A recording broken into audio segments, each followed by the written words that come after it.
Hi, it's Kelsey from Junk Journal Magic. I need to clean up an even bigger mess than the other day when I did my gold mining. Yes, I need to use up lots and lots and lots and even more lots of scraps. So that's what I'm going to do today. And I thought I would make a basic Masterboards tutorial just to show you that it's so easy. You should be doing this too. I just had a very, very busy March with a lot of collaborations, including things I'm doing myself every month. So I've just been hanging on by a thread, and I managed to do everything I intended to do. There's still a few days left, but now I need to clean up this mess, and I thought this would be a perfect, let me see if I can find it. Let me see if I can see if you can guess which of my personal goals this year.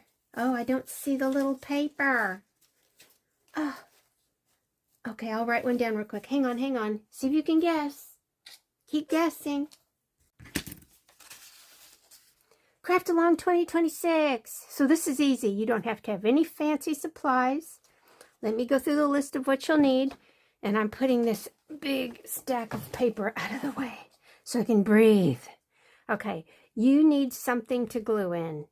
I have advertising magazines, pamphlets. I have small and I have large. There's plenty of pages here. It's what this was when I started, and now I've pulled so many things out of here that it's falling apart. But all of these, see, here's the back of, looks like the contents page. Anyway, all of these Masterboards came out of that magazine. They just fell out.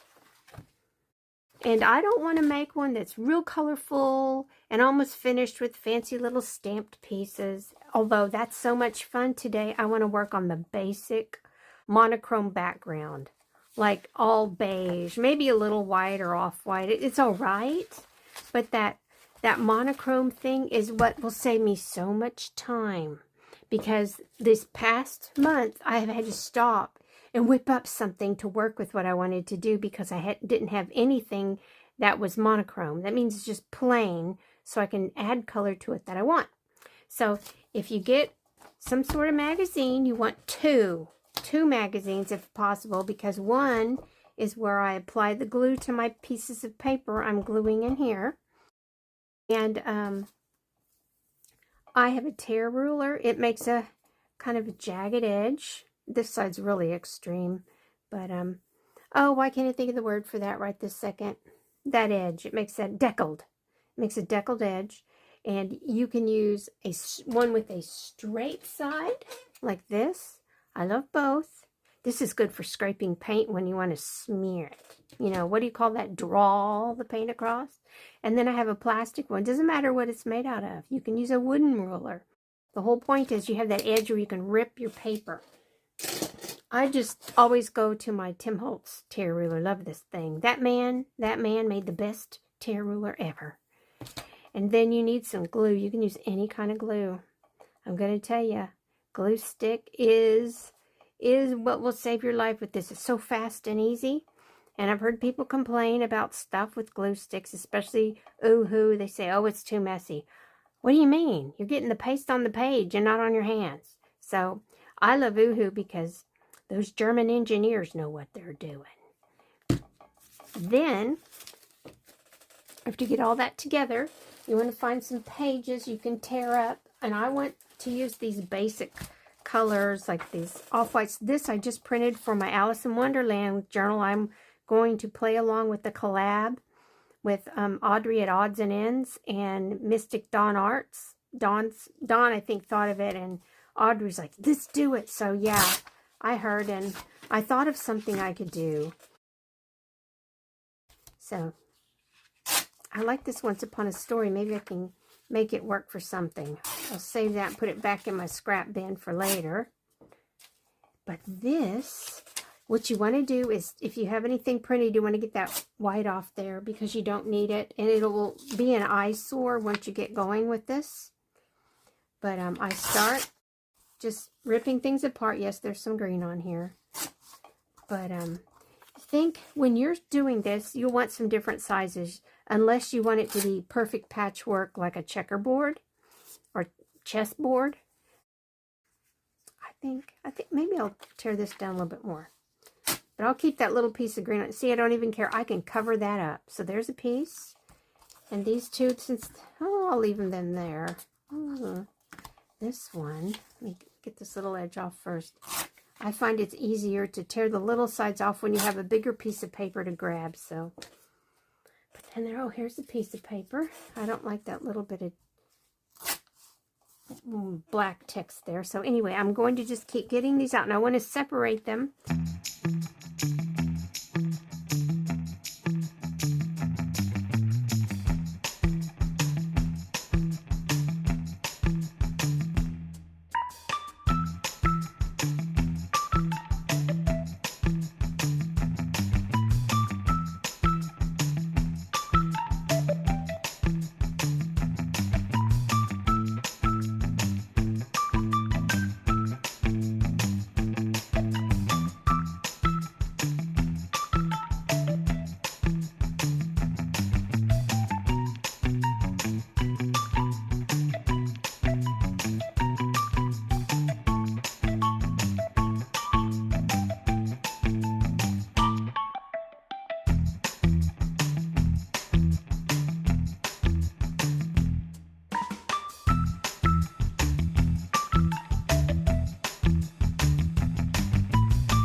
So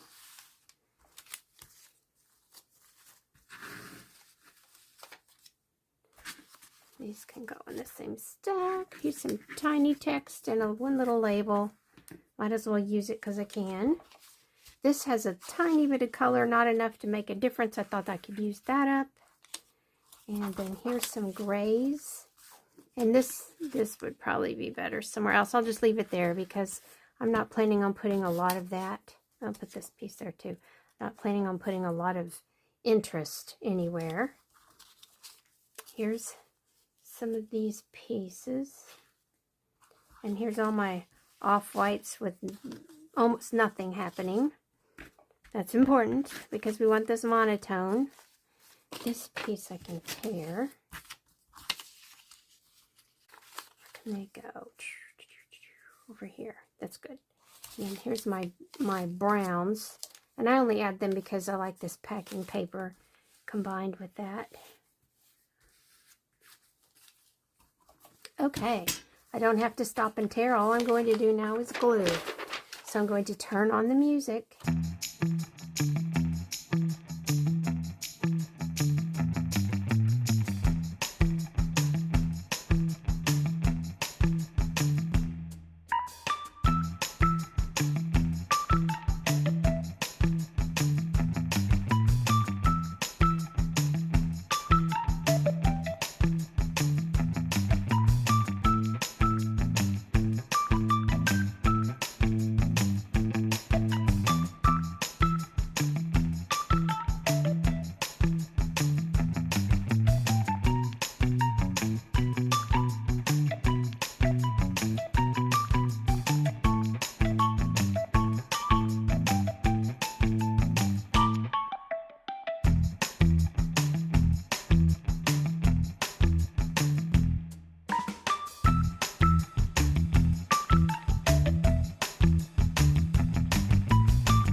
If you have any bits that go past the edge here where the page folds, you want to get in that hinge there and clip those bits off.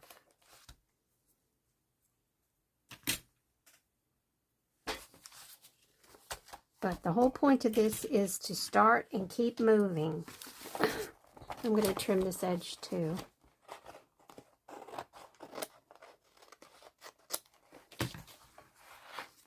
I don't have to be extra fussy about color or anything here. I want all my papers to overlap when I glue them down, so all the glue will attach. And because I'm gluing onto glossy magazine page, I know when I finally cut this up, I need to sew around the edge to make sure everything stays down as best as possible.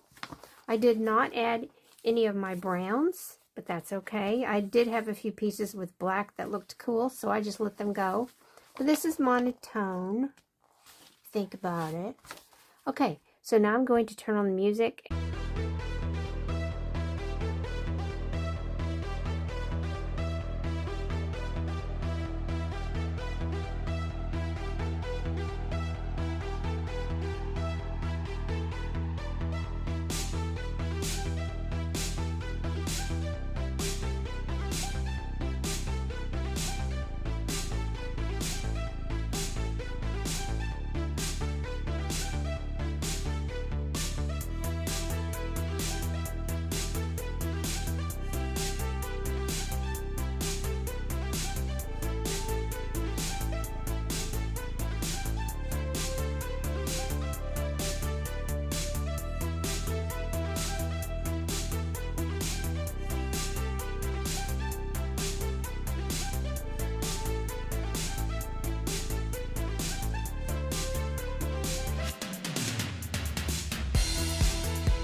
I'm stopping. I don't know. Let me see how long. This has been 1 hour and 5 minutes. So let's take a quick look. How many did we make? I don't know if you were making them. I hope you were. I tried to put all the little extra pieces at the end on another page so I can start on that next time and finish quicker. So there's 1 completed, 2, 3, 4, 5 in an hour. Not bad for an hour. So, how many did you finish? Let me know in the comments below.